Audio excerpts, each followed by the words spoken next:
Aprenda a programar em 7 dias. Bem-vindo ao meu canal, eu me chamo Moacir Moda, eu sou desenvolvedor de software há 10 anos e hoje eu sou líder técnico na Codivance. Aqui nesse canal você vai encontrar assuntos não técnicos sobre a nossa profissão tão técnica que é o desenvolvimento de software, né? Bom, hoje o assunto é meio polêmico, né? Mas antes de começar o vídeo, eu queria avisar que as inscrições para a Semana do Programador Profissional já estão abertas, tá? Então se você quiser conhecer Python, conhecer mais sobre programação, sobre a carreira, né? Qual que é o caminho que você tem que perseguir para conseguir se tornar um programador profissional, inscreva-se grátis, dos dias 10 ao dia 14, se eu não me engano. O link tá aqui na descrição para maiores detalhes, tá bom? Manda pro seu amigo que tá interessado na área, que paga ótimos salários e tem milhares de vagas em aberto, tá certo? Bom, e hoje o tema é relativamente ligado a isso, né? Bom, eu vi um tweet esses dias, né? O tweet estava em inglês, a tradução dele livre era mais ou menos alguma coisa como 95% das pessoas não fazem quase nada e têm opinião sobre quase tudo. E 5% das pessoas fazem quase tudo e não emitem opinião sobre quase nada. E nesse mesmo Twitter, essa semana, teve uma galera ironizando, zoando cursos que te ensinam a programar em 7 dias, né? Era esse o tom, mais ou menos. Eu participo da equipe de um curso de programação, que é o Python Pro. E cara, eu resolvi falar sobre isso, resolvi emitir uma das minhas poucas opiniões sobre o assunto, né? E questionar qual que é a motivação, se realmente tem curso picareta, se o pessoal tá viajando, enfim, resolvi emitir a minha opinião nesse vídeo, né? Tem gente que considera a programação uma arte, né? E por incrível que pareça, eu sou uma dessas pessoas, né? Quando você está programando, de certa forma você está se expressando, né? Você se expressa através de código, de função, de método, né? De paradigma. Programação não deixa de ser uma forma de expressão. Por isso que eu considero uma arte. Só que, como quase tudo no mundo, um mesmo assunto, né, um mesmo tópico, ele pode ser encarado de diversas formas diferentes e essas diversas formas elas podem coexistir, né? A arte, ela também pode ter vários pontos de vista distintos, né? Então a arte pode informar, a arte pode educar, a arte pode entreter. Esses são alguns exemplos, né? E a arte também pode ter uma função econômica, né? Então, te dar um exemplo. Você tem um cara que ele é comerciante de quadros, né? Ele compra e vende quadros. Perante a ótica de que você compra e vende um quadro, você está tendo uma visão e você está utilizando a arte através de um viés econômico, né? E isso não impede que o vendedor de quadros seja um apreciador de quadros também, né? Geralmente é o que acontece, né? Isso vai até fazer bem para o negócio dele, porque quanto mais entendedor de quadro ele for, mais ele vai conseguir atender melhor os seus clientes, né? E também ele pode simplesmente cagar para quadro, achar que aquilo é uma baboseira, que é um negócio que não agrega nada à vida de ninguém, é um direito dele, e ele ainda assim pode ser um ótimo vendedor de quadros, mesmo pensando dessa forma, né? Eu estou usando o exemplo do quadro para mostrar que na programação é a mesma coisa. Ao mesmo tempo que tem muita gente que enxerga que programar é somente uma arte, tem também uma galera que enxerga que programar, além de ser uma arte, é uma forma de gerar riqueza. Eu faço parte desse grupo. Mas tem gente também que só enxerga a programação como forma de gerar riqueza, de gerar valor. E tá tudo bem. O cara vai falar assim, porra, eu quero trazer sustento pra minha família, eu quero ganhar dinheiro, eu vou programar, porque é uma área que tá bombando, é uma área que paga bem, é uma área que tem uma demanda alta, mas eu tô cagando e andando pra programação.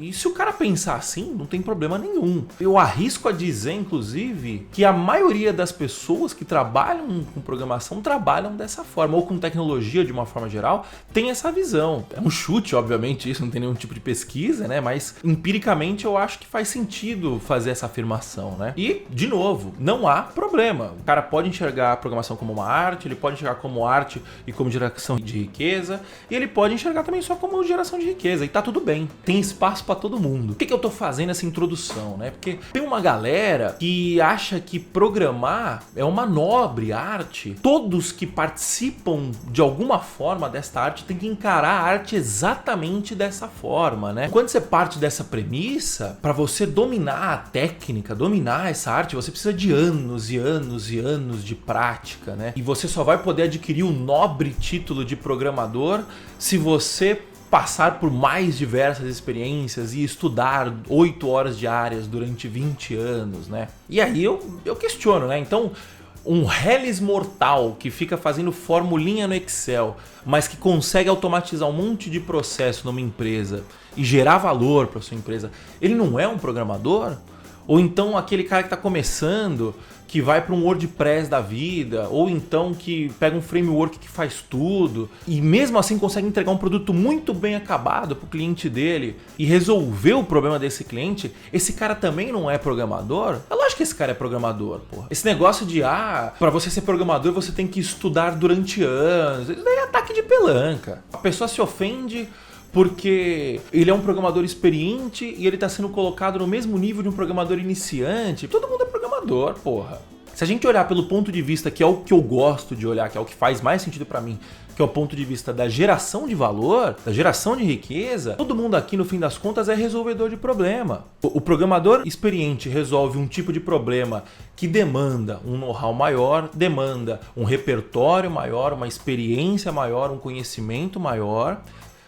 Já o iniciante, ele resolve um problema mais simples, mais trivial, mas que ainda assim é um problema e que ainda assim terão pessoas impactadas por esse problema ser resolvido. Quando a gente vai geralmente em conferência de programação, de linguagem, né, esse tipo de coisa, de tecnologia, na própria Python Brasil, inclusive, eu vejo direto as pessoas falando, você quer começar? Começa ajudando na documentação, começa resolvendo teste besta, resolvendo bug besta. Por quê? Porque toda ajuda é válida. O iniciante, ele gera valor da mesma forma que o experiente também gera valor. E aí, dito isso, a gente vai para as promessas, né? As ditas falsas promessas, né? Tava rolando no Twitter, era um lance de aprenda a programar em apenas 7 dias, né? E se você for levar ao pé da letra, o cara fazendo um Hello World, ele já está programando. E você consegue aprender a fazer um Hello World em 7 minutos. 7 dias você consegue fazer um Hello World em todas as linguagens possíveis. Então, assim, ao pé da letra, dá para aprender a programar em 7 dias. Mas eu entendo a discussão, né?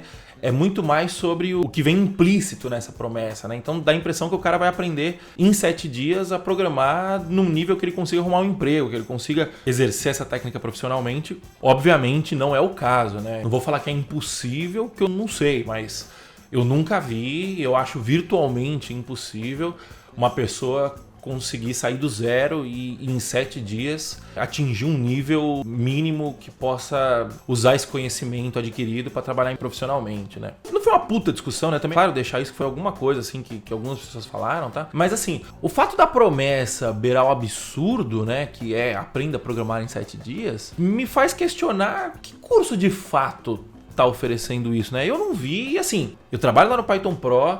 Cara, um dos meus papéis é ficar olhando a concorrência. Então eu conheço todo o santo curso de programação que existe no mercado. Eu conheço o curso, como que os caras fazem o marketing, qual que é a promessa de cada curso. Cara, eu nunca vi uma promessa aprenda a programar em 7 dias. Não tô falando que é porque eu não vi que não existe, né? Mas eu nunca vi, e aí, se alguém viu, por favor, me manda que eu quero dar uma olhada, né? Mas assim, esse questionamento me leva a um outro ponto que eu acho assim, eu acho que na verdade é um exagero, né? Uma caricatura. Então, tipo, promessas são tão absurdas, praticamente aprenda a programar em 7 dias, né? Eu entendi que a crítica são para promessas ditas exageradas, digamos assim. E aí eu faço um outro questionamento, por mais que pareça exagerada a promessa, elas são falsas?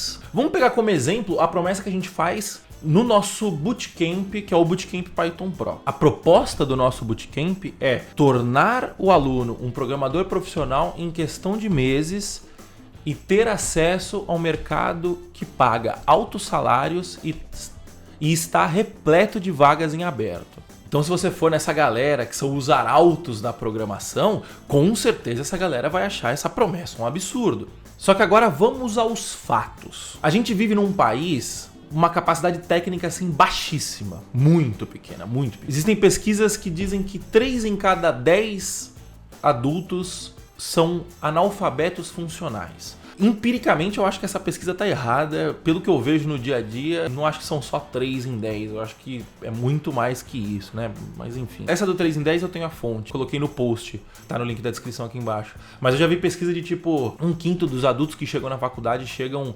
analfabetos. Uma coisa assim, né? Enfim, essas eu não tenho fonte, eu posso estar falando besteira aqui. Mas fato é, a capacidade técnica do brasileiro médio é muito baixa. Dito isso, O ensino técnico que na teoria deveria formar para o mercado de trabalho, que é faculdade, educação técnica, ensino técnico do ensino médio, né? Passa longe.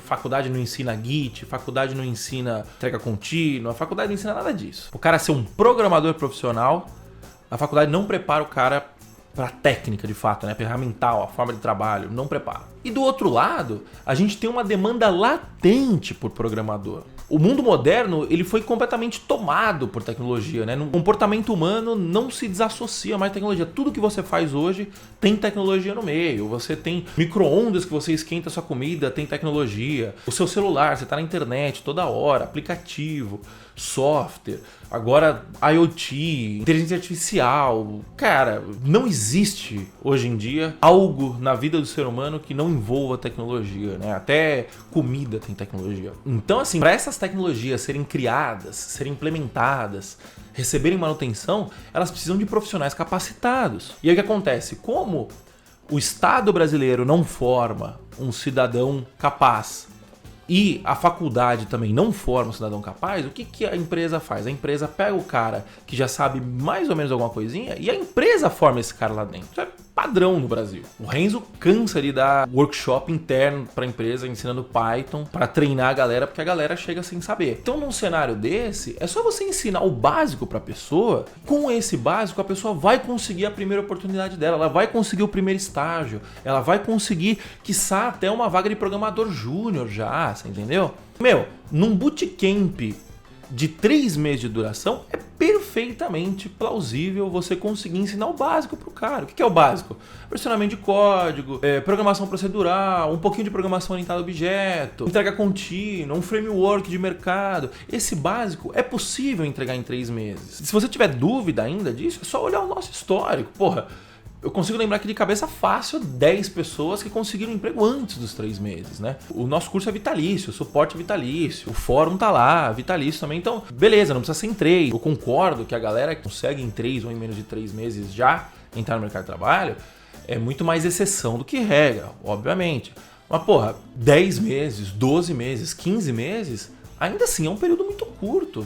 Pensando que você tá entrando numa profissão, entendeu? Pensando que a faculdade demora 3 anos. Como eu disse, todo mundo vai conseguir? Não, claro que não. Por quê? Porque as pessoas são diferentes umas das outras. Tem uns que conseguem, tem outros que não conseguem. Mas a função da promessa não é falar que todo mundo vai conseguir. A função da promessa é mostrar que é possível. Se você se esforçar, se você seguir o método, se você estudar diariamente e praticar diariamente, é possível. Então, assim, para finalizar o vídeo, eu acho super válido criticar e apontar os exageros, as falsas promessas. Em todo mercado tem picareta e tem gente séria. O que não dá, por causa de ataque de pelanca, você ficar colocando todo mundo no mesmo balaio. E dito isso, sim, é possível se tornar um programador profissional em poucos meses. Mas, a gente tem um exemplo de um cara que ele demorou um pouquinho mais de 1 ano para conseguir a primeira vaga, estudando todo dia, praticando todo dia. Depois de 1 aninho ele conseguiu a primeira vaga dele. Estudou, aprendeu, pegou experiência, não sei o que. 3 anos depois, o cara tá trabalhando pra gringa, ganhando em dólar. E ele entrou pra programação velho já, mais de 40 anos. Então, assim, dá pra fazer. É só ter um pouquinho de força de vontade e ir pra cima. A consistência é muito mais importante do que a genialidade, do que a inteligência. Faz um pouquinho todo dia, entendeu? E outra, é claro que uma pessoa com meses, com alguns pouquíssimos anos de programação, ela não vai estar plenamente capacitada a resolver qualquer problema. Ninguém está plenamente capacitado a resolver qualquer problema. O ponto é, ela vai estar minimamente capacitada para resolver problemas triviais, para poder justificar uma contratação, para poder resolver problemas, deixar com que o programador sênior resolva problemas que são da alçada de um programador sênior e passar os problemas mais triviais para um programador júnior, por exemplo, para um estagiário. Pegando Pareto, né? Se a gente pegar os 80-20, eu imagino que 80% dos problemas são triviais para serem resolvidos, entendeu? Um programador júnior ele consegue resolver em relativamente pouco tempo esses problemas. Dá para se tornar programador profissional. Pra galera que acha que é super especial só porque tem anos de programação e que não pode ser comparado com um programador iniciante, cara, baixe sua bola. Você resolve um tipo de problema, o iniciante resolve outro tipo de problema, mas é todo mundo resolvedor de problema, beleza? E por fim também, é bom deixar claro que pra galera que gosta de criticar muito e não fazer porra nenhuma, Não aceite crítica construtiva de quem nunca construiu nada. Bom, mas e aí? Você concorda comigo? Você discorda de mim? Deixe seu comentário aqui embaixo, eu vou ficar muito feliz em ouvir seus argumentos e em debater. Eu acho que a gente tem que debater ideias sempre para crescer. Muito obrigado pela sua presença aqui. Me siga nas redes sociais, @MoacirModa. Se você quiser continuar esse papo de uma forma mais descontraída, acessa bit.ly/galera-python-pro, o nosso grupo no Telegram, onde a gente discute o nosso boteco online, digamos assim. Por favor, se você tiver alguma recomendação de pauta, envie uma mensagem para mim, eu vou ficar muito feliz em falar sobre o que você quer ouvir, tá bom? Se inscreva no canal caso você não seja inscrito, ative o sininho caso você ainda não tenha ativado, dá um like no vídeo, compartilhe esse vídeo com o seu amigo, com a sua amiga que vai gostar de algum modo desse conteúdo. Me ajude aí a espalhar a palavra, tá bom? Então tá bom, por hoje é só, muito obrigado, até a próxima e tchau, tchau.